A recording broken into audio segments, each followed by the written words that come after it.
on se retrouve aujourd'hui donc pour la suite des événements. Pour ceux qui arrivent tout juste sur cette vidéo et qui n'ont pas vu les épisodes précédents, je vous invite très fortement à aller les voir. Sinon, il est possible que vous ne compreniez pas exactement tout ce que je partage, parce que je ne vais pas redévelopper des sujets que j'ai déjà développés, donc je vais faire comme si vous saviez de quoi on avait parlé déjà dans les épisodes précédents. Et donc cette vidéo, j'aimerais la commencer par ceci. Il y a environ 6 mois, c'était l'été dernier, je suis allée voir Carole Toussaint, qui est à Aix-en-Provence et qui est une coiffeuse qui s'est spécialisée dans la technique de la coiffure énergétique. Elle a été formée par Rémi Portrait. Si ça vous intéresse, vous pourrez aller vous pourrez chercher plus d'informations sur ce sujet. Et donc, Carole, je suis allée la voir plusieurs fois, je crois 4 ou 5 fois, et elle m'a fait donc une coupe énergétique. Coupe énergétique, le principe, c'est de libérer les mémoires par la coupe du cheveu. Et ce qui est intéressant, en fait, c'est qu'à la fin, la dernière fois que je suis allée la voir, à la fin, elle m'a fait tirer une carte. Elle ne me le faisait pas d'habitude, enfin, je me souviens pas qu'elle l'ait eu fait. Et là, elle m'a fait tirer une carte. C'était un vieux jeu. Franchement, je sais pas d'où il sortait, mais je l'avais jamais vu. Je savais même pas. Enfin, c'était vraiment un vieux jeu. Et je tire la carte, et la carte me dit. Eh bien, elle me félicitait en fait pour le chemin parcouru depuis que je suis née et notamment depuis 3 ans. Et elle me disait que j'avais gagné le droit de connaître mon nom d'âme et qu'il me serait donné prochainement. Alors quand j'ai vu ça, c'était très important pour moi parce que vous savez que je suis à la recherche de qui je suis. C'était vraiment ma quête principale, qui je suis en essence. Et donc là, c'était comme une délivrance en fait, de ça y est, je vais enfin savoir qui je suis. Et puis bon, forcément, j'attendais la réponse dans les jours, dans les semaines qui arrivaient, et en fait, rien n'arrivait. Donc je me suis dit, bon, c'est que c'est pas pour de suite, et donc j'ai complètement oublié cet événement-là. Et il m'est revenu que hier ou avant-hier, et c'est d'un coup, j'ai été projetée à l'année dernière, et je me suis souvenue de cette carte que j'avais complètement oubliée, et je me suis dit, en fait, tu vois, 6 mois après, on t'a véritablement, Dieu a tenu sa promesse, il t'a véritablement dit qui tu étais, quel était ton je suis en essence. Et donc pour ceux qui n'ont pas suivi, je résume simplement en vous disant que aujourd'hui je suis Amandine, mais je fus Marie-Madeleine et mon âme s'appelle Gaïa. Gaïa, c'est donc incarné dans un corps à travers les âges et aujourd'hui donc est incarné dans le corps que je suis, Amandine. Auparavant, j'ai pas eu en fait beaucoup d'incarnations sur Terre. Auparavant, j'ai été donc Marie-Madeleine. Avant encore, j'ai été Hathor, une prêtresse au temps de l'Atlantide, aussi connue sous le nom de Lady Nada. Lady Nada est un maître ascensionné dont j'ai les énergies aujourd'hui et dont j'ai eu les énergies à travers les époques. Et j'ai été encore, de ce que j'ai compris, mais même si je connais pas les noms, j'ai encore été incarnée avant Hathor, mais ma toute première incarnation sur Terre était sous le nom de Ninursag, qui était la femme de Enki à l'époque. Je vous mettrai les noms en même temps que je l'ai dit. J'en sais pas plus pour l'instant. Voilà, je sais juste ça pour ce qui est de mes incarnations. Je n'ai pas eu d'autres incarnations. J'ai eu peu d'incarnations, mais à chaque fois c'était des incarnations avec un rôle bien précis. Aujourd'hui, j'ai l'air très sûre de moi quand je vous dis tout ça, mais je ne le suis pas vraiment, d'accord? Je joue le jeu que la vie a envie de me faire jouer. Donc mon mental m'a beaucoup torturée ces dernières semaines en essayant de me convaincre que j'étais en train de partir en sucette complet et qu'il fallait que j'arrête de jouer ce jeu dangereux. Et donc j'ai demandé à mon mental, mais qu'est-ce que je risque en fait? De quoi tu as peur? Et en fait, la seule chose dont a peur mon mental, c'est d'être ridiculisé. C'est que je me trompe et que j'embarque avec moi des gens dans une histoire que j'aurais complètement inventée. Et voilà, donc voilà l'histoire que me raconte mon mental, qu'il faut que j'arrête de suite de jouer à ce jeu parce que je n'ai aucune preuve. Vraiment, quand je parle de preuves, c'est des preuves comme le commun des mortels l'entend, c'est-à-dire un acte officiel venant tout droit du gouvernement ou de je sais pas qui me reconnaîtra comme ce que je dis que je suis. Donc autant vous dire que ça n'arrivera jamais. Donc mon mental n'a pas de preuves et il essaie de me convaincre que je risque gros à faire tout ça. et que je risque d'être ridiculisée sur la place publique, en fait, si jamais je me trompe.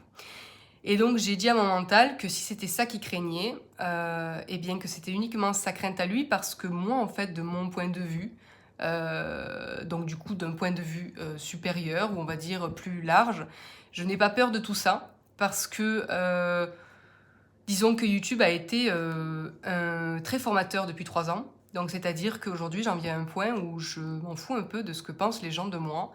Et si s'avérait que je me raconte des histoires et que tout ça est faux, eh bien comment vous dire que je vous le dirai ici sur YouTube et je vous dirai, bah écoutez les gars, je suis vraiment désolée, mais en fait je vous ai raconté de la merde. Dieu m'a fait passer des tests, j'en sais rien, la vie a voulu me tester sur un sujet et bon bah le test est passé et j'en tire les enseignements que je dois en tirer. Donc du coup mon mental s'est retrouvé un peu con parce que du coup j'ai pas pris à son jeu alors que j'aurais pu prendre à son... J'ai eu pris à son jeu à maintes reprises quand il a joué ce jeu. Et aujourd'hui, il n'a plus de prise avec moi sur ça, puisqu'en fait, je n'ai plus peur. Je n'ai plus peur de ce que je suis ou de ce que je pense être. Peu importe, ce que je vois juste, c'est que la vie a envie de me faire emprunter un chemin. Et je dois vous dire que je n'ai même pas le choix, en fait, d'un certain point de vue, parce que si je ne fais pas les vidéos quand elles me sont impulsées, je suis pas bien, je ne peux rien faire. C'est comme si en fait, là par exemple, cette vidéo, je veux la faire depuis hier soir, mais je ne peux pas parce que bon, c'est les vacances scolaires, j'ai un enfant, et il faut s'organiser pour pouvoir être disponible pour rendre le service. Et donc, la vie a organisé les choses pour que cet après-midi, je sois tranquille pour pouvoir vous faire cette vidéo. Mais en fait, depuis hier, je suis pas bien parce que ça tourne en moi, j'ai des choses qui me viennent, je passe mon temps à tout noter parce que ça tourne en boucle, et tant que je n'ai pas vidé le sac, mon cerveau est encombré. Et un jour, je sais pas si vous connaissez Christine, Christine André, la médium, qui expliquait justement ça, qui disait que quand on avait une énergie à transmettre, tant qu'elle n'était pas transmise, cette énergie, elle nous pourrissait la vie. Mais pas parce qu'elle veut nous pourrir la vie, simplement parce que son objectif est d'être transmise. Donc si on la garde en soi, elle n'est pas faite pour rester en nous. Donc si on la garde en soi, et bien du coup, elle crée des déséquilibres et elle nous fait nous sentir mal. Mais elle n'a pas pour objectif de nous faire nous sentir mal. C'est simplement qu'elle n'est pas utilisée comme elle devrait être utilisée. Donc voilà un peu ce que je ressens. C'est-à-dire que tant que je n'ai pas fait ce que Dieu me demande, ce que la vie me demande, eh bien, je suis pas bien. Voilà. Mais rassurez-vous, je m'éclate plus que jamais.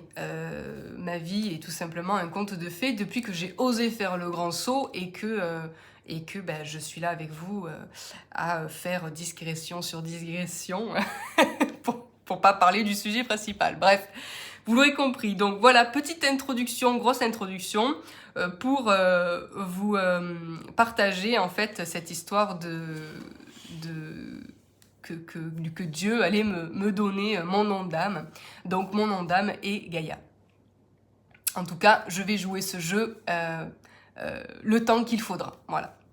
Je vais vous donner aussi quelques petites infos, rien que parce que je trouve qu'elles sont intéressantes. Vous avez vu, j'avais publié un post sur Vénus et Jupiter. Le premier post que j'avais fait, c'était Jupiter explique à Vénus combien il est fier de Gaïa. Alors je crois que l'autre, je ne l'avais pas publié. Bref, peu importe. En fait, juste pour que vous sachiez, Jupiter, c'est le chef des planètes.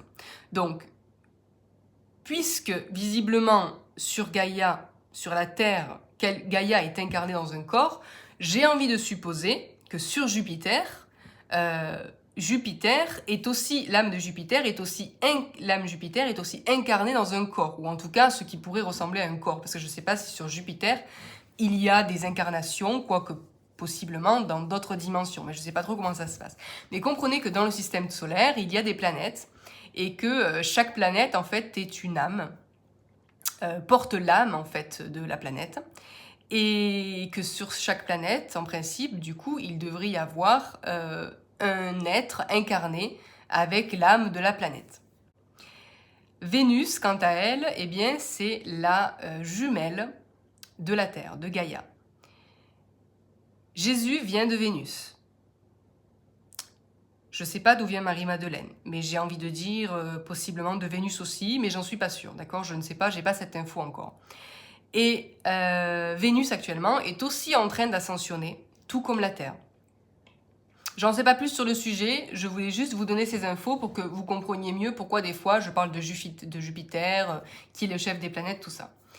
Je voulais aussi vous parler de Ra, ou aussi connu sous le nom de Ré, le dieu Ra, le dieu soleil, le dieu Ré. Tout à l'heure, je vous ai parlé d'Hathor, Hathor qui était une prêtresse au temps de l'Atlantide. Eh bien, Hathor, c'est la fille de Ré, l'œil de Ré.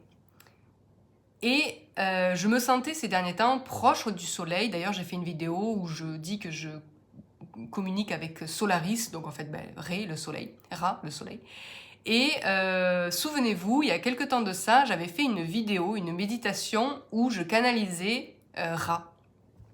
Vous pourrez remonter le fil. Alors pour contre, ça ne s'appelait pas Ra ou Ré, ça s'appelait canalisation d'un être non physique, je crois que c'était la vidéo. Parce que sur le moment, je ne savais pas trop qui était Ra. Donc voilà. Et donc, je me sens proche de lui. Et c'est donc finalement que j'ai découvert que Hathor, donc moi, je sais pas en fait, oui moi, enfin en tout cas Hathor était la fille du soleil. Mais d'un autre côté, on pourrait comprendre aussi que les planètes sont les filles ou les fils du soleil. Je pense que toutes les planètes, d'une certaine manière, d'un certain point de vue, sont les enfants du soleil. Je vous avais expliqué dans une des vidéos qui était Ra. Et je vous avais expliqué que Ra, le soleil donc, était un complexe mémoriel sociétal.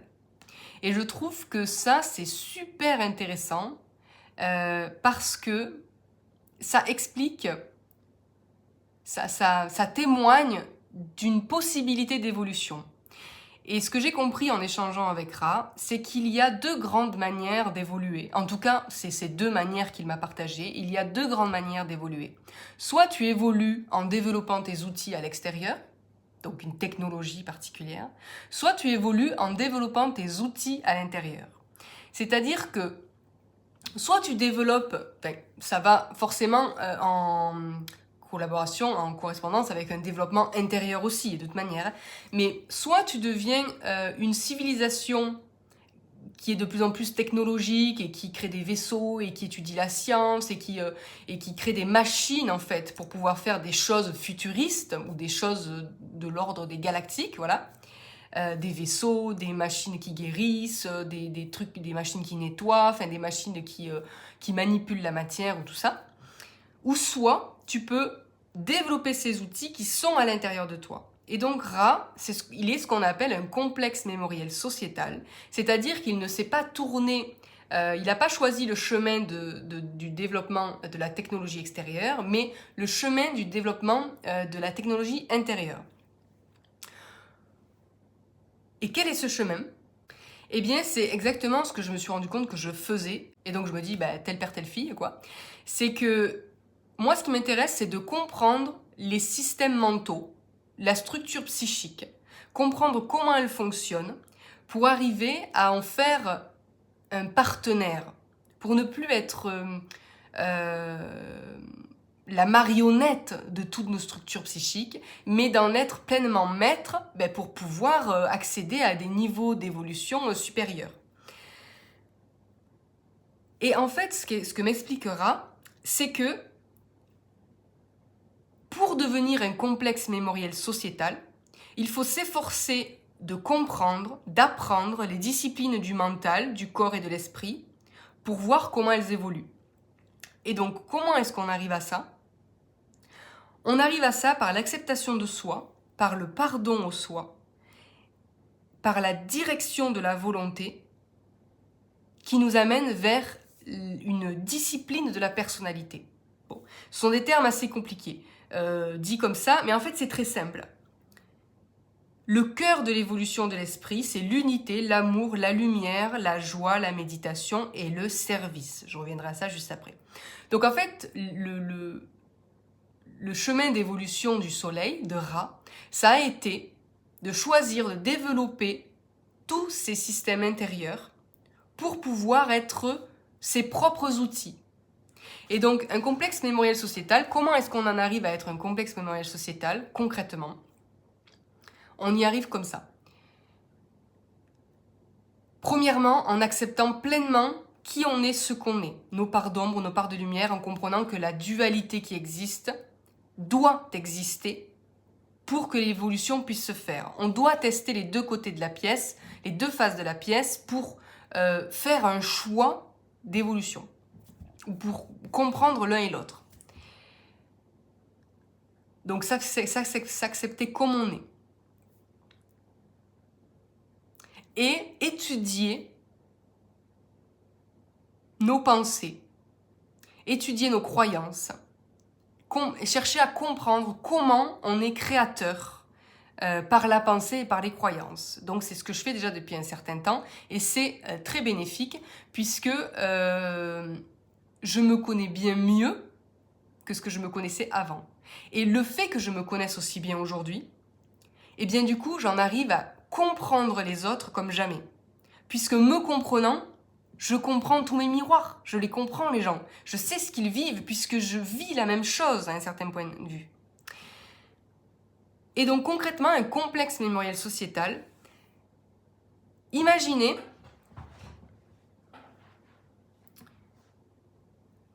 un complexe mémoriel sociétal est un être non physique. Il peut s'incarner, mais c'est un être non physique. Et comment on en arrive là? J'ai une image, mais j'essaie de trouver les mots justes pour la décrire. Imaginez, alors c'est pas tout à fait juste, mais je vais d'abord commencer l'explication par ça pour ensuite m'ouvrir sur autre chose. Imaginez que tous sur Terre, là, on a chacun notre moi individuel, on vit chacun nos expériences, on a chacun notre vision du monde, voilà. Imaginez que tous, on a fait un travail d'acceptation. Que tous, on s'aime comme on est, qu'on sait qui on est, qu'on a appris à s'aimer, et que voilà, chacun est rentré, chacun a appris à s'aimer et sait exactement ce qui est bon pour lui. Donc il n'y a plus d'énergie négative, il n'y a plus de pleurs, il n'y a plus de peur, il n'y a plus de pleurs, il n'y a plus de colère, il n'y a plus de rancune, il n'y a plus de victimisation, d'agresseurs, tout ça, tout ça. On est devenu sur Terre 9 milliards d'êtres humains, super bien en cohérence. Voilà, tout le monde est bien aligné et tout est nickel. Bon. Imaginez que ceci étant atteint,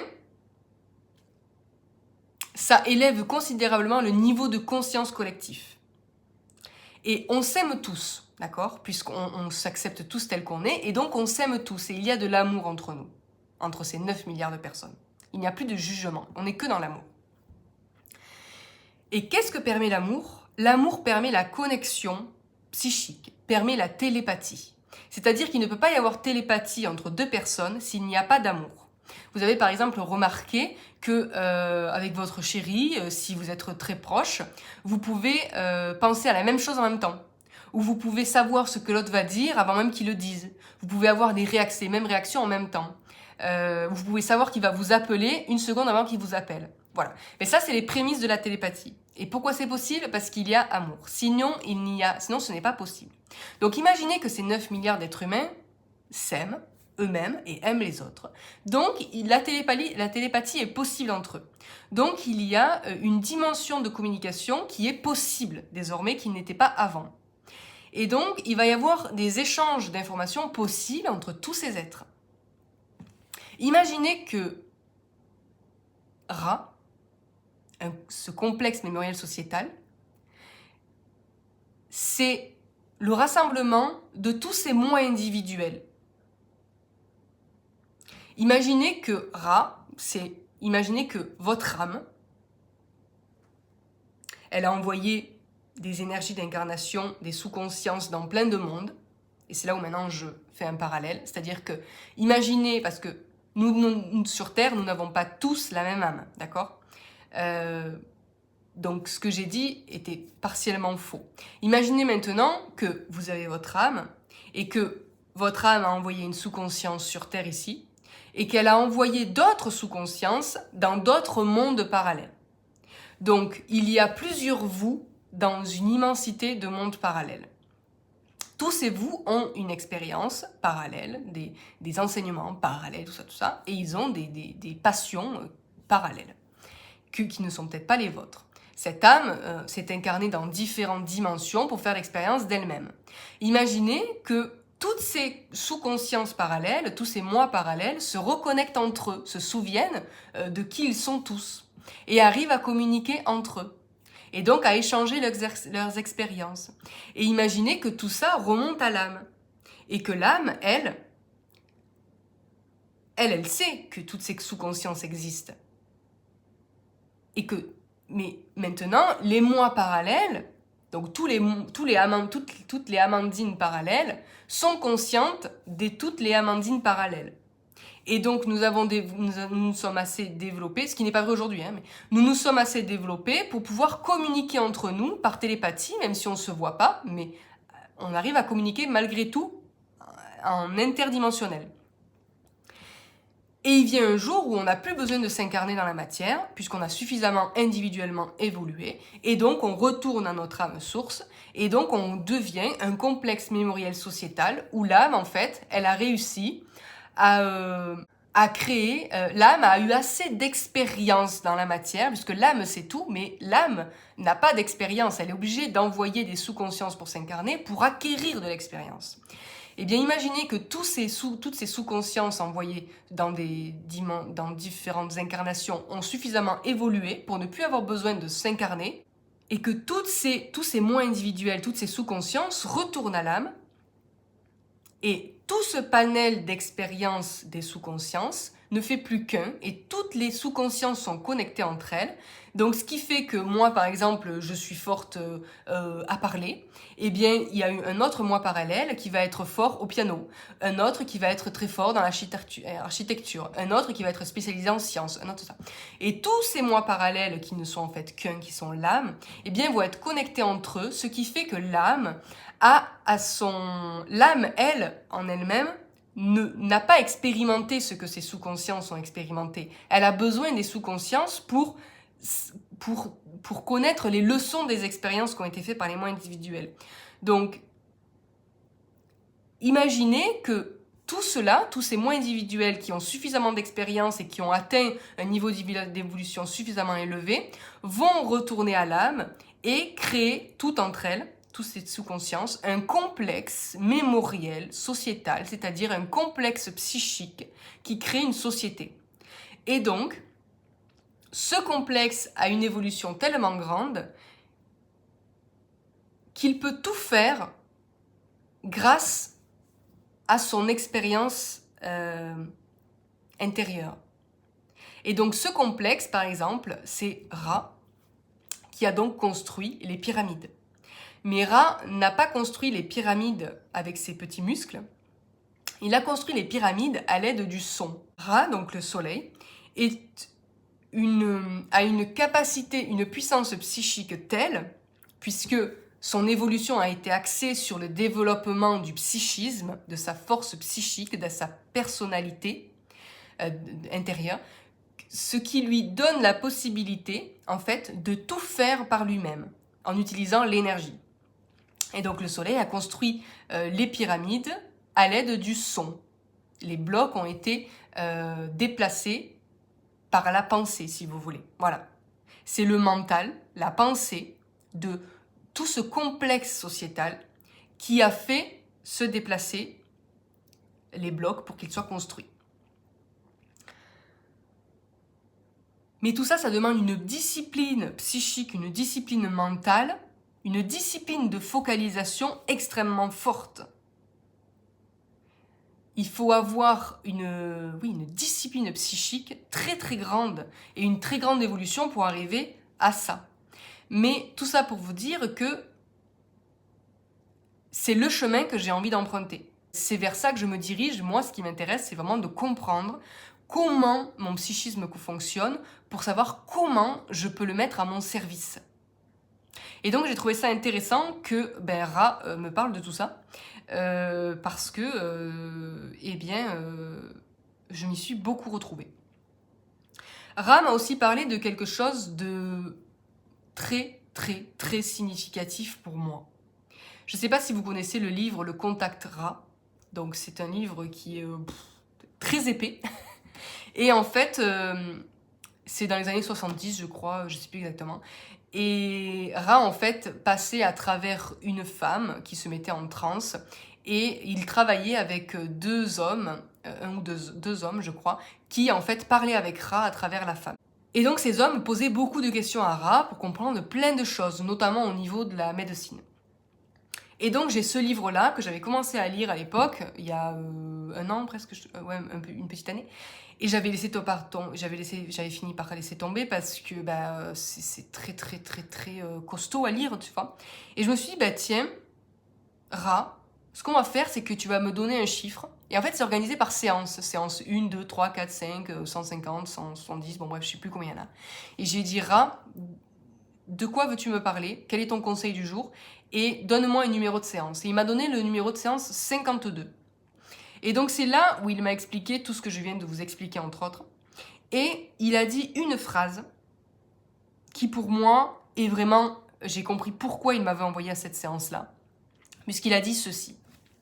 Alors il faut le faire hein, parce que le livre il est comme ça, je vous dis. Il a dit, le missionné, s'il se souvient et se consacre au service, se polarise bien plus rapidement que cela n'est possible dans les mondes de loin plus étiolés en termes de catalyseurs d'une densité supérieure. Je vous le relis et après je vous explique. Le missionné, s'il se souvient et se consacre au service, se polarise bien plus rapidement que cela n'est possible dans les mondes de loin plus étiolés en termes de catalyseurs d'une densité supérieure. Qu'est-ce que ça veut dire? Et c'est là où en fait ça m'a vraiment fait comprendre en quoi le service était super important en termes d'évolution. Et ça m'a amené encore vers autre chose dont je vais vous parler après. C'est que Ra en personne, le soleil en personne, m'a rassurée parce que j'avais besoin de ça et il m'a dit que j'avais raison en fait en termes d'évolution, sur mon chemin d'évolution, que j'avais raison en fait d'avoir cédé à cette pulsion de service désintéressé parce que c'était la voie. Le service désintéressé est la voie et le chemin. Et il nous dit que le missionné, donc celui qui est incarné et qui est venu avec le voile de l'oubli, d'ailleurs il dit aussi dans un autre paragraphe que c'est une mission très honorable parce que nous faisons le choix de tout oublier, d'oublier d'où nous venons pour retrouver par la conscience le chemin de la maison. C'est quand même très difficile.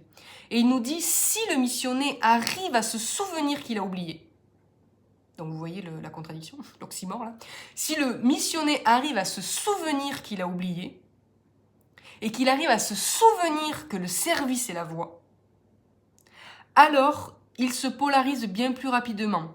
C'est-à-dire alors, son évolution, elle prend un courant ascendant incroyable. Et c'est exactement ce qui m'est arrivé. C'est-à-dire que le 31 janvier, c'était il y a un petit mois, je vous ai dit que je ne savais pas pourquoi et que ça me faisait très peur, mais que je devais me lancer dans le service désintéressé et que je ne savais pas où ça allait me mener. Et voilà où on en est un mois après. Quelques jours après, Jésus me contacte, enfin en tout cas aujourd'hui ça s'appelle Michael, le nouveau Jésus, Michael, me contacte et me met sur la voie, m'explique que j'ai entamé ma dernière étape d'initiation pour me souvenir pleinement de qui je suis et pour remplir pleinement mon rôle. Donc il a fallu d'une annonce pour que je rentre pleinement dans mon chemin. Et ça a été fait en 2 jours. Et là je continue et ça va de plus en plus, c'est de plus en plus fou. Et donc il nous dit que le service, se souvenir et se mettre au service, c'est la voie la plus rapide de l'évolution. Et que, donc la fin de la phrase est plus compliquée, que le missionné se polarise bien plus rapidement que cela n'est possible dans les mondes de loin plus étiolés en termes de catalyseurs d'une densité supérieure. C'est-à-dire que il y a diverses manières d'évoluer dans chaque monde, même les plus pourris, il y a même les plus, on va dire, denses, il y a plusieurs manières d'évoluer, plusieurs pratiques pour évoluer, la méditation, le mental positif, il y a plein de choses qu'on peut faire pour évoluer. Mais l'autoroute, c'est le service. Mais encore faut-il savoir se mettre au service, parce que se mettre au service, ça veut dire se mettre au service. Ça veut dire ne rien attendre en retour, mais avoir la foi que la vie nous donnera tout. Donc, je ne me mets pas au service parce que la vie va me couvrir de cadeaux. Je me mets au service parce que je sais que la vie va me couvrir de cadeaux. Mais pas parce que je le veux, parce que c'est comme ça que ça fonctionne. Donc ce n'est même pas un souhait de ma part. C'est juste que c'est la voie de l'évolution et que je sais que c'est ce que je dois faire. Et donc comme je vous disais que c'était peut-être pas votre voie, je vous avais dit effectivement j'invite personne à se lancer là-dedans si c'est pas sa voie. Mais je me rends compte que en fait c'est la voie. Et vous savez combien j'aime pas parler comme ça. J'aime pas dire qu'il y a une seule voie. V-O-I-E. J'aime pas dire ça, vous savez. Mais je me rends compte que le soleil lui-même le dit, que c'est le chemin le plus rapide dans l'évolution. Tout le monde n'est pas venu dans cette incarnation pour se souvenir et se mettre au service. Il y a beaucoup de monde qui est sur Terre en ce moment et qui n'est pas du tout prêt à s'engager là-dedans. Par contre, tous ceux qui regardent cette vidéo, si vous regardez cette vidéo, je vais oser vous dire que c'est la voie. Tout en sachant très bien que ce ne sera pas forcément vrai pour tout le monde, mais je vais vous dire que le service est la voie. Si vous voulez évoluer, le service est la voie. Vous ne pourrez pas évoluer sans vous mettre au service, et je vais vous dire pourquoi. Parce que se mettre au service, c'est servir l'autre. C'est l'aider, c'est être là pour lui. Mais pour pouvoir faire ça, il faut d'abord s'être réconcilié avec notre ego. Celui qui ne s'est pas réconcilié avec son ego ne pourra pas se mettre véritablement au service, parce que dès lors qu'il rendra service, il croisera les doigts pour qu'il y ait un retour, parce qu'il aura peur. Donc, pour se mettre pleinement au service, il faut d'abord s'interroger sur toutes ses peurs, tous ses besoins, tous ses manques, pour les régler. Par exemple, il y a des gens qui me disent « Oui, mais Amandine, moi aussi je sais que je dois me mettre au service, mais au service, comment me mettre au service? Je sais pas quoi faire, je sais pas ce que ça veut dire pour moi me mettre au service, et puis j'ai peur, comment je vais faire pour payer mes factures, et tout ça, tout ça. » Mais bien sûr, je vous comprends à 1000%. Mais le truc, c'est que je ne peux pas vous dire comment vous mettre au service. Mais pour moi, se mettre au service, c'est faire ce que la voix nous dit de faire, sans se poser de questions. Mais pour arriver à faire ça, il faut tester la voix plusieurs fois. Il faut la tester, il faut l'apprivoiser, il faut en avoir peur au début, puis essayer de lui faire un peu confiance. Et puis, en fait, c'est faire connaissance. En fait, apprendre à écouter sa voix intérieure, c'est faire connaissance avec elle. C'est le jour où vous comprenez que quelque chose de plus grand essaie de vous guider, eh bien, vous avez besoin de faire connaissance avec ce quelque chose de plus grand. Et donc, ça passe par une rencontre, ça passe par des échanges, ça passe par des synchronicités, ça passe par des dialogues intérieurs. Moi, j'ai toujours dit que j'avais plusieurs personnes à l'intérieur de moi et que je parlais toute seule dans ma tête tout le temps. Et je me suis rendu compte que c'était vrai. C'est-à-dire que j'ai vraiment plusieurs énergies à l'intérieur de moi et je parle vraiment avec moi-même tout le temps. Mais c'est plusieurs parts de moi et aujourd'hui, j'ai appris à les connaître. J'ai appris à reconnaître la part qui a peur et pourquoi elle a peur. J'ai appris à reconnaître celle qui s'emballe pour rien et qui est folle dingue et et que j'ai appris à comprendre pourquoi elle est comme ça et donc que je dois un petit peu, non pas la brider, mais lui ramener les pieds sur terre. J'ai appris à comprendre cette part qui a besoin de reconnaissance. Je vous en ai parlé souvent de ça.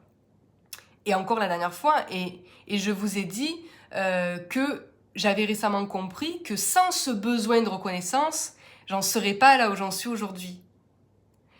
Et c'est vrai, parce que ce besoin de reconnaissance a été un moteur toute ma vie, et notamment ces 3 dernières années, où j'avais sans arrêt besoin de m'afficher, de me montrer sur YouTube, à partager ce que je pensais, à partager tout ce que je vivais, parce que j'avais besoin d'être reconnue. Et vous savez ce que j'ai compris? Et quand je l'ai compris, ça a été un soulagement. Là, je suis dans une période de ma vie où je suis dans un réveil, mais délicieux.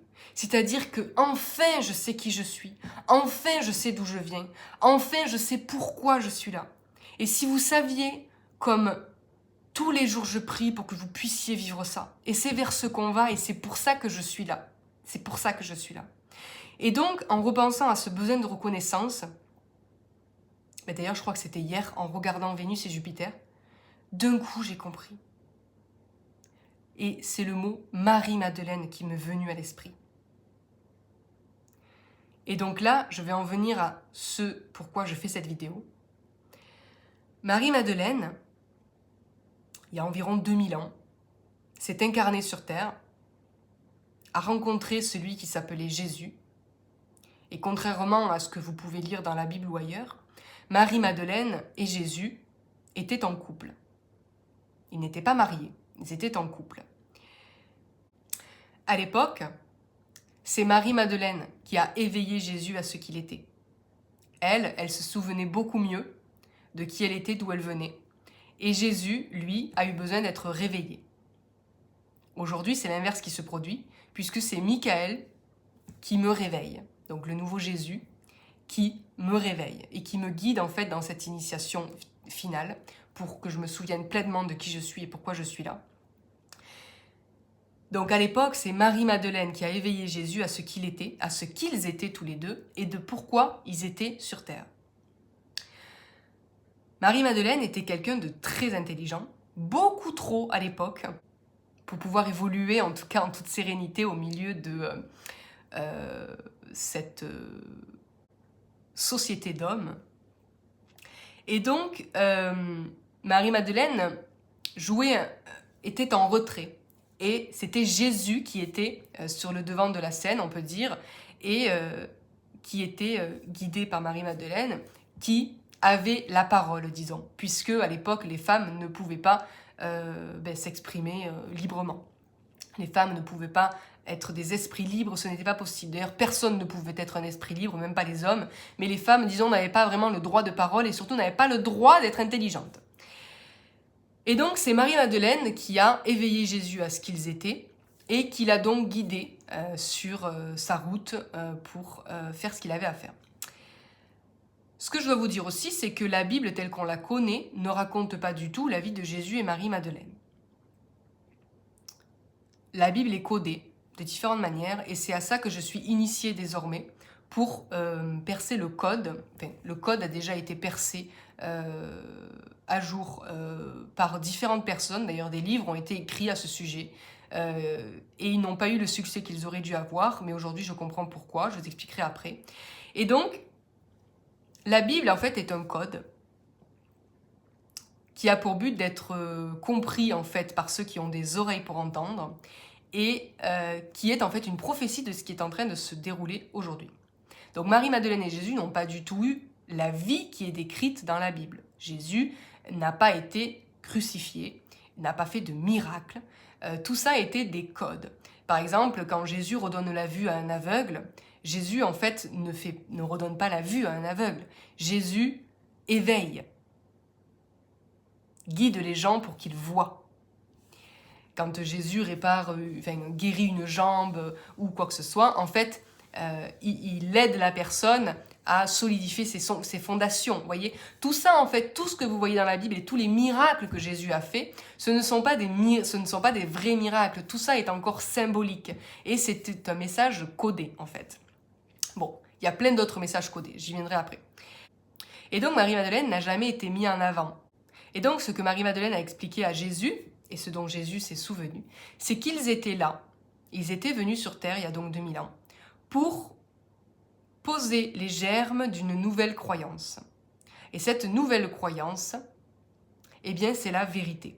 C'est-à-dire qu'il y a 2000 ans, Jésus et Marie-Madeleine sont venus sur Terre pour poser les germes pour préparer l'humanité à leur réveil, à son réveil, qui se ferait 2000 ans après. Qui commencerait en tout cas 2000 ans après, donc c'est-à-dire aujourd'hui. Et cette nouvelle croyance, c'était la vérité, c'est-à-dire qui nous sommes vraiment, d'où nous venons et quelle est notre histoire, notre véritable histoire. Et donc Jésus a été la grande figure de ces 2000 dernières années, alors qu'en fait, caché dans l'ombre, c'était Marie-Madeleine, qui était vecteur de la vérité. Et Marie-Madeleine a été souillée, a été traitée de prostituée, a été traitée comme de la merde en fait, pendant 2000 ans. Et Marie-Madeleine est venue donc il y a 2000 ans pour poser les germes d'une nouvelle croyance pour une nouvelle humanité. Les germes de la vérité. Jésus et Marie-Madeleine ont eu des enfants, mais ils n'étaient pas mariés. Ils n'étaient pas mariés parce qu'ils étaient à contre-courant et ils ne voulaient adhérer à aucun dogme présent à l'époque, puisqu'ils savaient très bien que ces dogmes n'étaient que des dogmes et qu'ils n'étaient pas la vérité pure. Donc ils ne se sont jamais mariés, ils ont été persécutés toute leur vie parce que justement ils allaient à contre-courant. Et leur objectif était, comme je l'ai déjà dit, de poser les germes de la vérité. Vérité qui est dévoilée aujourd'hui, qui commence à être dévoilée aujourd'hui. Marie-Madeleine a été souillée par l'Église pendant 2000 ans parce qu'elle faisait très peur. La société patriarcale, qu'elle soit religieuse ou politique, avait très peur de Marie-Madeleine parce qu'elle allait à contre-courant de tout. Elle menaçait en fait la structure du monde par ce qu'elle annonçait. Et il était hors de question qu'on la laisse faire. Donc non seulement Marie-Madeleine n'avait pas vraiment le droit de parole, ou en tout cas toute tentative pour dire quelque chose était forcément piétinée. Donc c'est pour ça que c'est Jésus qui a été mis en avant, parce que si dans la Bible, ça avait été Marie-Madeleine, il était inimaginable à l'époque d'écrire une Bible avec une femme en tant que sauveuse. C'était juste inimaginable. Donc c'est Jésus qui a été guidé par Marie-Madeleine et par le divin pour prendre ce rôle-là. Encore une fois, la Bible ne raconte pas la vie de Marie-Madeleine et de Jésus. C'est toute une histoire qui a été montée avec les apôtres et qui a été codée en fait. Et dans ce code se cache la vérité. Et donc, imaginez 2000 ans de souillure pour Marie-Madeleine. Et donc, ce que j'ai compris, c'est qu'en fait, ce besoin de reconnaissance viscérale que j'avais depuis toujours, et notamment depuis 3 ans, c'est celui-là. C'est-à-dire que si effectivement je suis Marie-Madeleine, alors, parce qu'en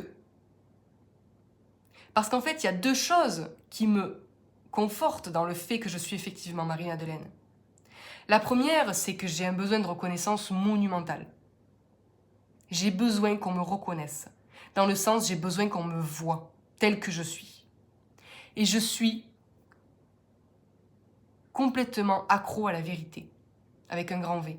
Je veux connaître la vérité. Je veux que les gens connaissent la vérité. Je veux découvrir la vérité. Et je veux que le monde puisse connaître la vérité. Donc ça fait quand même 2 grands points communs avec Marie-Madeleine. Et c'est ce qui m'a décidé en fait à incarner le rôle pleinement. Je ne sais pas où Dieu veut me mener, mais aujourd'hui, il veut clairement me faire comprendre que je dois jouer le rôle, ou en tout cas que je dois succéder à Marie-Madeleine, reprendre le flambeau et être canal de la vérité. Et enfin remettre l'église au milieu du village. Parce que 2000 ans, c'est long. 2000 ans de mensonges, 2000 ans de manipulation. Et ce que je peux vous dire, c'est que je ne connais pas encore toute la vérité, mais j'y suis initiée. Et ce que je peux déjà vous dire, c'est que ça va en perturber beaucoup. Et en fait, cette vérité, elle ne sera audible que par les esprits libres. si vous croyez dur comme fer à tout ce qu'on vous sert, que ce soit au niveau religieux ou politique, et si pour vous aucune autre vérité n'est possible, alors la chute va être immense. Le séisme psychique va être immense. Mais tout ça est pour le mieux, parce que 2000 ans de mensonges, c'est bien trop, et Dieu a décidé que c'était terminé, et que désormais, nous allons donc... L'humanité a le droit de connaître la vérité, a le droit de connaître ses origines, pour enfin rentrer dans la nouvelle ère du Verseau, équipée psychiquement. Parce que cette ère du Verseau, en fait j'ai découvert là récemment, que l'ère du Verseau en elle-même commence vraiment vers l'an 2160. Donc c'est dans pas longtemps en fait. Hein. Mais que à partir du 23 mars 2023, une seconde phase en fait de préparation, parce que depuis 2012 on est quand même préparé, et même avant, mais une vraie phase en fait de préparation à l'ère du Verseau. C'est-à-dire que le 23 mars 2023 n'est pas l'entrée dans l'ère du Verseau, c'est l'entrée dans la préparation à l'ère du Verseau qui va durer du coup 100 ans. Et qu'est-ce qui marque en fait ce passage dans la phase de préparation ? Eh bien c'est apparemment, si j'ai bien vu, c'est Pluton qui rentre en Verseau. Et Pluton qui va foutre un bazar monumental. Donc visiblement, on n'est pas au bout de nos surprises et le mois de mars risque de faire trembler un petit peu. Mais encore une fois, tout en vous disant ça, je n'ai pas peur du tout, je n'ai pas peur pour vous, je n'ai peur pour personne. Parce qu'en fait, tout va très bien se passer d'un certain point de vue. Tout se passera comme il se doit. Et donc aujourd'hui, je tiens à dire à tout le monde que Marie-Madeleine est de retour. Mais Marie-Madeleine n'est plus, c'est aujourd'hui Amandine. Donc je ne vais pas me faire appeler Marie-Madeleine, je vais me faire appeler Amandine. Et sachez qu'Amandine est quelqu'un de très déterminé, qu'Amandine ne lâche rien, et qu'Amandine jouera le rôle que Dieu lui demande de jouer, peu importe où ça l'amène. Parce qu'aujourd'hui, je suis pleinement dans le service, et je sais que ce que je fais est bon, non seulement pour moi, mais aussi pour toute l'humanité. Donc aujourd'hui, Dieu veut que je retrouve, que j'incarne ce canal de vérité et veut que je sois le canal de la vérité. Je dois vous dire aussi qu'en tant qu'Amandine, mon âme est donc Gaïa. Aujourd'hui, dans ce corps-là, j'ai l'énergie de Lady Nada. C'est une prêtresse aussi c'est Hathor en fait, elle était connue au temps de l'Atlantide. Lady Nada est un maître ascensionné et c'est en fait... la déesse de l'amour, la déesse de la maternité, de la fertilité, des sages femmes. Voilà. Lady Nada, elle est là pour apporter l'amour qui aide et accélère la naissance d'un nouveau monde, d'une nouvelle croyance. Donc, je ne suis pas Lady Nada, mais je suis un canal pour Lady Nada. C'est à travers moi que passe l'énergie de Lady Nada pour la planète et pour l'humanité. Mais j'ai aussi... deux rayons, un rayon de Uriel, qui est en fait Uriel, c'est l'archange de la vérité, et le rayon de l'archange Gabriel. Gabriel, c'est le messager privilégié de Dieu. Donc quand on sait tout ça, du coup, on comprend mieux pourquoi j'ai ce rôle-là. Et donc sachez qu'aujourd'hui, je suis très bien équipée pour jouer ce rôle, et que non seulement je l'accepte, mais que je suis ultra motivée. Un jour, quand j'avais fait mon Human Design avec un monsieur très gentil, il m'avait dit « Amandine, tu as énormément d'énergie, sauf qu'aujourd'hui, tu l'éparpilles. » Et il m'a dit « Le jour où cette énergie, tu la canaliseras, tu sauras la canaliser et tu la mettras vraiment dans ce pourquoi tu es faite. » Il me dit « Tu feras des miracles. Tu auras une puissance telle qu'elle pourra changer le monde. » Et quand il m'a dit ça, il ne savait pas de quoi il parlait. Moi non plus d'ailleurs.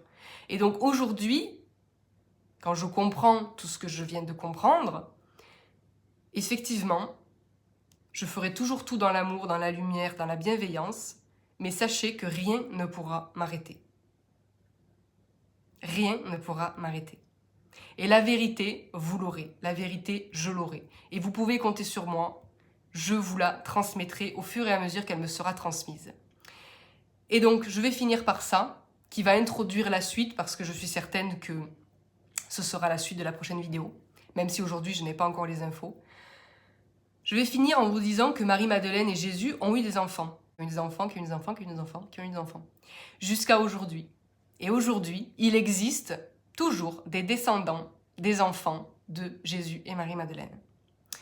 Et cela, eh bien, c'est ce qu'on appelle la lignée du Graal. Le Graal. La lignée du Christ. Petite introduction.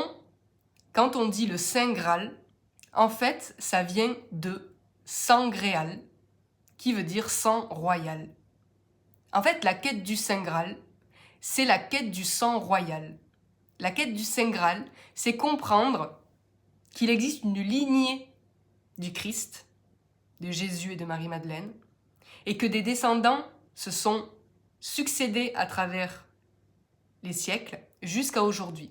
Et qu'aujourd'hui, il existe des descendants du Christ, et que ces descendants du Christ vont être reconnus. Ils vont faire partie de la vérité. Ils ont été malmenés, ils ont été vraiment malmenés à travers les siècles par l'Église, et on a tout fait pour les faire taire, parce qu'eux savent qui ils sont. Mais ils n'ont aucun poids dans ce monde complètement distordu. Aucun poids. Et tout a été fait pour les faire taire, les réduire au silence. Et aujourd'hui, sachez que tout ça est sur le point de se terminer. Aujourd'hui, nous parlons de ça entre nous. Nous sommes quand même quelques milliers là entre nous à parler de ça. Mais sachez que, et beaucoup ont essayé de révéler ce secret à travers les siècles sans jamais y arriver. Pourquoi? Parce qu'en fait, ce n'était pas leur rôle. C'était le rôle de Marie-Madeleine. C'est à Marie-Madeleine que Dieu accorde le droit de révéler la vérité. Et donc, je sais que tout ce que je fais ne va pas rester entre nous très longtemps. Je sais que quand ce sera le bon moment, peut-être qu'on me dira « Oui, mais moi, ça, je le dis depuis longtemps. Regardez, j'ai écrit des livres, mais bon, voilà. » Mais parce qu'en fait, je remercie, en fait, vraiment, au nom de tous, je remercie tous ces gens qui ont lutté pour laisser des traces et qui ont essayé, en fait, de révéler au monde la vérité. Mais à ces gens, je les remercie, mais je leur dis que ce n'était pas à vous. Donc, tout ça a été aidé par le divin, mais n'a pas été révélé par vous, parce que ce n'était pas à vous de le révéler, c'était à Marie-Madeleine de le révéler. Et donc c'est pour ça que je sais que toutes ces vérités que je suis en train de vous partager vont être soutenues par le divin et vont faire trembler la planète, j'espère symboliquement, mais trembler en tout cas tous les psychismes. Voilà. Et donc je finirai pour le coup avec ça, en vous définissant ce qu'est eh bien, le Saint Graal. Quand on parle de la quête du Saint Graal, la quête du Graal, qu'est-ce que ça veut dire? Et là, la réponse va vraiment vous surprendre et à la fois vous rassurer au plus profond de votre cœur. En tout cas, moi, quand j'ai lu ce qu'était véritablement la définition du Saint Graal, parce que alors franchement, pour moi, le Saint Graal, le roi Arthur et compagnie, enfin bref, moi, j'y connais rien à tout ça. Je découvre, j'ai déjà entendu parler du Saint Graal, mais pour moi, c'était juste une légende et je ne savais pas du tout de quoi il en retournait, vous voyez. Et quand j'ai lu la définition du Saint Graal, mon cœur s'est emballé, vraiment. Et donc je vais vous lire un extrait de ce livre. C'est un livre qui date de 96. Le Graal et la lignée royale du Christ. Et donc là on dit ça. On vous dit, dans le langage ésotérique propre à la tradition du Graal, le calice et la vigne renvoient à l'idée de service, alors que le sang et le vin correspondent à celle d'accomplissement. La quête spirituelle du Graal désigne par conséquent le désir de se réaliser en se mettant au service d'autrui, qui de son côté agit de même envers nous. C'est exactement ce que je vous disais tout à l'heure. C'est que, et donc ça me ramène encore à Marie-Madeleine et à Jésus, qui voulaient instaurer cette nouvelle religion, qui n'en était pas une, mais cette nouvelle façon de vivre qui était le service, se mettre au service. Pourquoi? Parce que c'est la voie la plus rapide d'évolution. Tant que vous voulez que l'autre vous rende en échange d'un service, c'est que, alors ça veut dire que vous n'avez pas la foi. Ça veut dire que vous avez peur que Dieu vous oublie. Vous avez peur que la vie ne vous rende pas ce qui vous est dû. Vous êtes encore dans le « je te donne si tu me donnes ». Et c'est pas grave en soi. C'est juste que ça montre la force de l'ego et du mental. Donc, Jésus et Marie-Madeleine avaient compris, parce qu'en fait, ils venaient d'un monde plus évolué, notamment de Vénus, je crois, puisque Jésus en tout cas vient de Vénus, un monde de service. Et ils voulaient transmettre ça aux humains. Ils voulaient expliquer aux humains, montrer une manière aux humains d'évoluer rapidement. Et c'est simplement par le service. La quête du Graal obéit au désir de se réaliser, et elle désigne précisément cette démarche qui doit nous aider à nous en sortir, car elle permet à chacun de s'accomplir dans l'harmonie. Il est normal que la réussite, de ce point de vue, il est normal que la réussite récompense le talent, et l'on comprend donc qu'il existe des différences sociales. L'essentiel est de ne jamais oublier que le Code du Graal plaide pour un système démocratique, et il concerne au même titre les gouvernants et les gouvernés. Il s'enracine dans la terre et s'intègre à notre cadre de vie en nous poussant à être solidaires et à servir ensemble. Voilà ce qu'est le Graal. Voilà ce que Jésus et Marie-Madeleine voulaient transmettre à l'humanité. Une nouvelle façon de vivre. Non plus en luttant les uns contre les autres pour prendre à l'autre ce qu'on n'a pas, par peur d'en manquer, mais comprendre que si on n'a plus peur de manquer, on ne manquera plus. Et donc on en revient au service, qui est donc soutenu par Ra, le soleil, qui est soutenu par Jésus et Marie-Madeleine, et qui aujourd'hui est soutenu par Amandine et Michael. Beaucoup d'entre vous ont envie de se mettre au service, et vous n'avez pas envie pour rien. Vous avez envie de vous mettre au service parce que vous savez que c'est la voie, vous savez que c'est le Graal, vous savez que c'est le monde de demain. Et que ça peut être dès aujourd'hui, le monde d'aujourd'hui. Et comprenez que plus de personnes se mettront au service, mais dans le vrai service, avec un lâcher-prise total, plus la conscience de la planète, la conscience collective va s'activer, plus d'autres auront envie, et ça va se faire un effet boule de neige. Et je peux déjà prédire, non pas parce que je suis voyante, mais parce que je le sens, que c'est ce genre de bouleversement qui nous attend. Mais sauf que ça aura certainement pas la couleur et l'odeur qu'on attend. C'est-à-dire qu'à l'extérieur, ça va provoquer des choses qui auront l'air dramatiques en termes de système.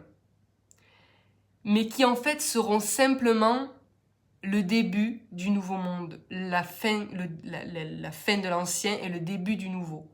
On ne peut pas passer dans une nouvelle façon de vivre. On est tellement allé loin dans ce système capitaliste qui a gangréné toutes les cellules de cette humanité, toutes les cellules de ce système mondial, qu'on ne peut pas passer à un nouveau cadre de vie sans en passer par des effondrements. C'est pas possible. Donc c'est inévitable, mais ça ne doit pas vous faire peur. Ce système, en fait, cet effondrement, ne vous fera absolument rien. Moi, j'ai confiance que je sais qu'il ne m'arrivera rien de mal, que je ne manquerai jamais de rien et que je ne perdrai jamais tout ce que j'ai aujourd'hui. Tout simplement parce que je le sais, parce que je sais que Dieu ne me fera pas ça. Parce que c'est même pas une histoire que Dieu me fera ça ou pas, c'est que je ne crois pas en tout ça. Je ne crois pas que ma vie va être atteinte par l'obscurité de l'extérieur. Donc ça n'arrivera pas. Je le sais parce que je le vis déjà depuis un certain temps. Ma vie et mon entourage est de plus en plus parfait, quand pour d'autres c'est tout l'inverse. Pourquoi ? Parce que j'ai écouté ma voix qui me guidait et qui me urgeait à me mettre sur les rails. Parce que, pourquoi elle me urgeait à me mettre sur les rails, malgré toutes mes peurs ? Parce qu'elle savait que c'est qu'une fois sur les rails de là où elle voulait me mettre, que je serais en sécurité, dans le sens où je ne serais plus atteinte par tout ce qui se passe à l'extérieur.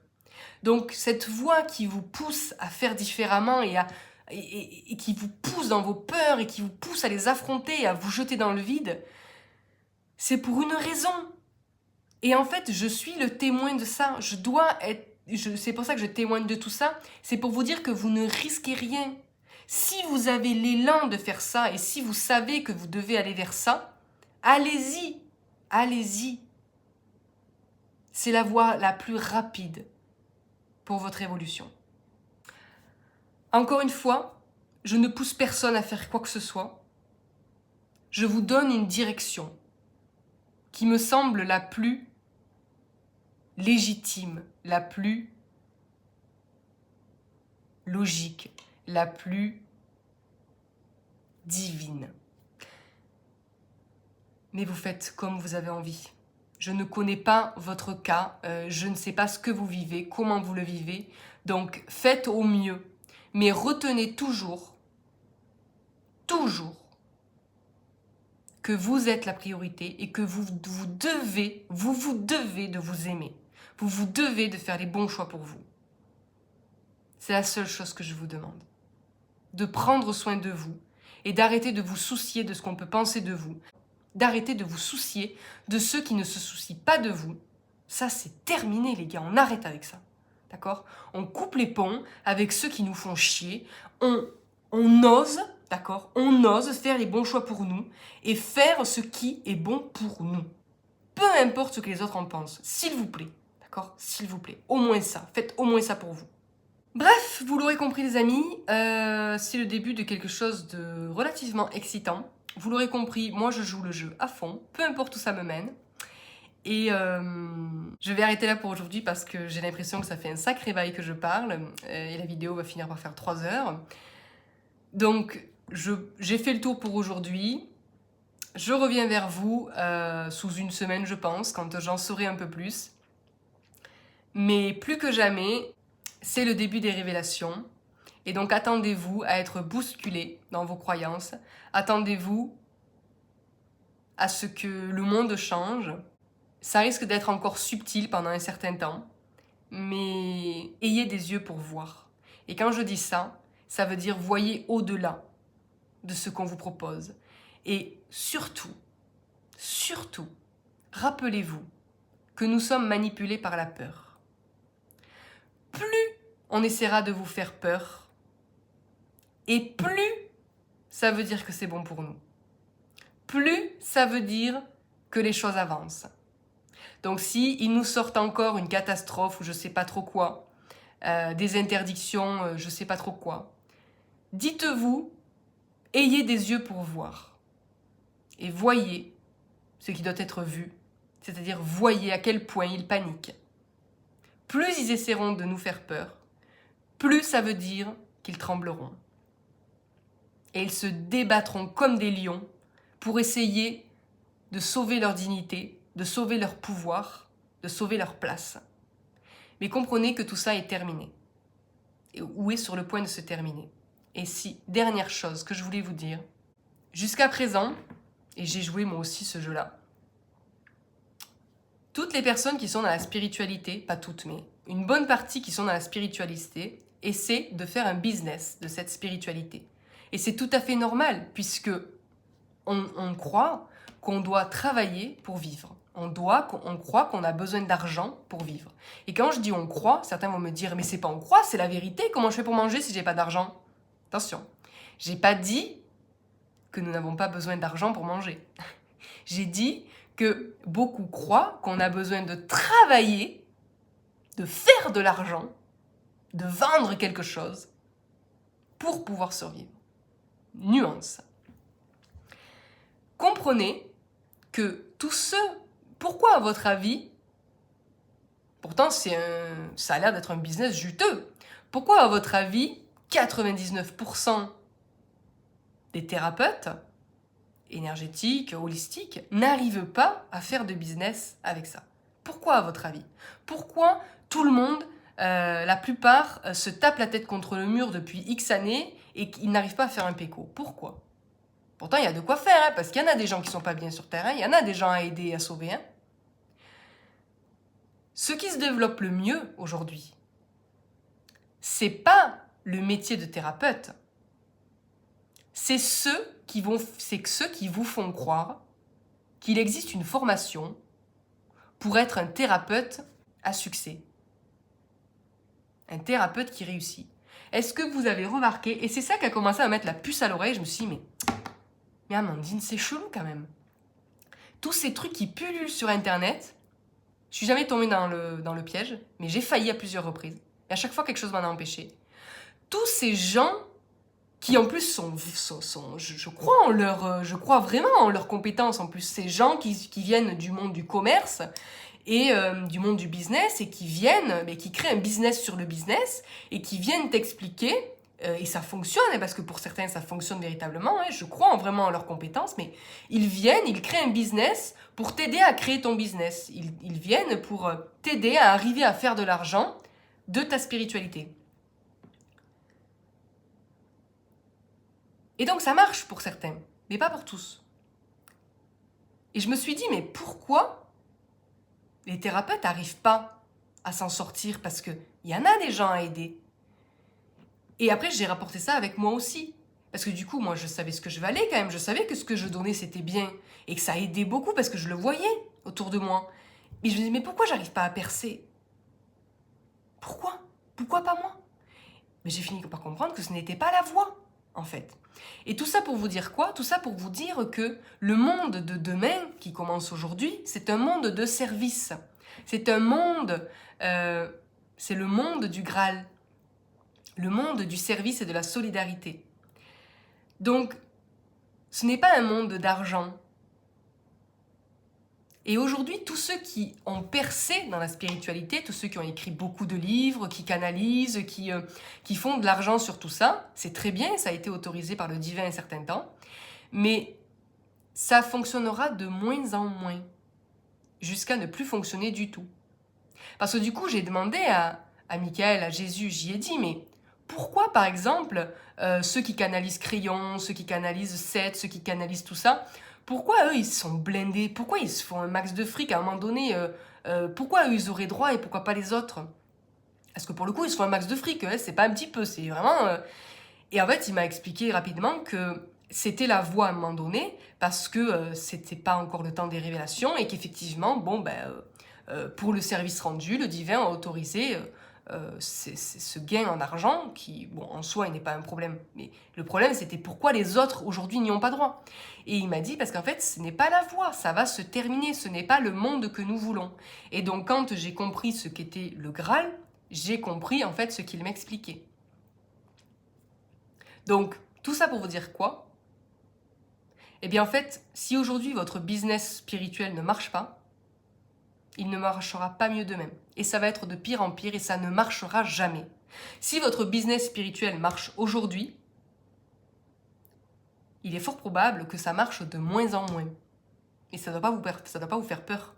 Si ça marche de moins en moins, c'est parce que ce n'est plus la voie. Si ça marche toujours, ça veut dire que c'est la voie. Mais le jour où vous voyez que ça marche de moins en moins, ne paniquez pas.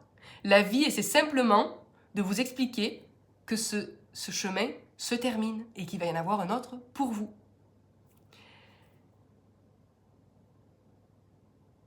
Donc on en revient toujours au service. Et vous savez pourquoi la spiritualité ne se vendra plus?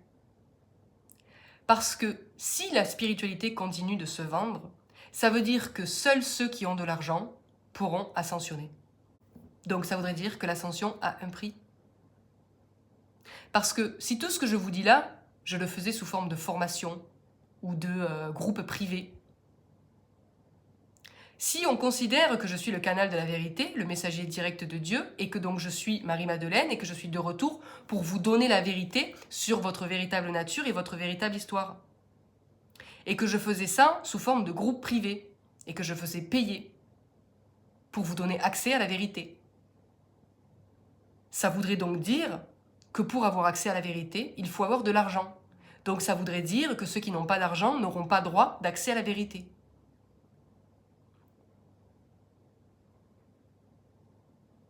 Voilà pourquoi la spiritualité ne doit plus se vendre et ne se vendra plus.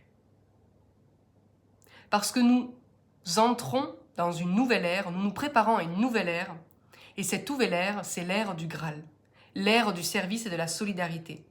Nous avons déjà commencé et nous sommes désormais dans une phase de transition où les consciences s'éveillent, où l'ancien système s'effondre pour laisser place au nouveau. Et je suis ravie de cela, parce que ça fait 2000 ans que j'attends. Et les gars, je suis pas revenue pour rien. Allez, je vous fais des gros bisous et à bientôt. Allez, ciao, ciao.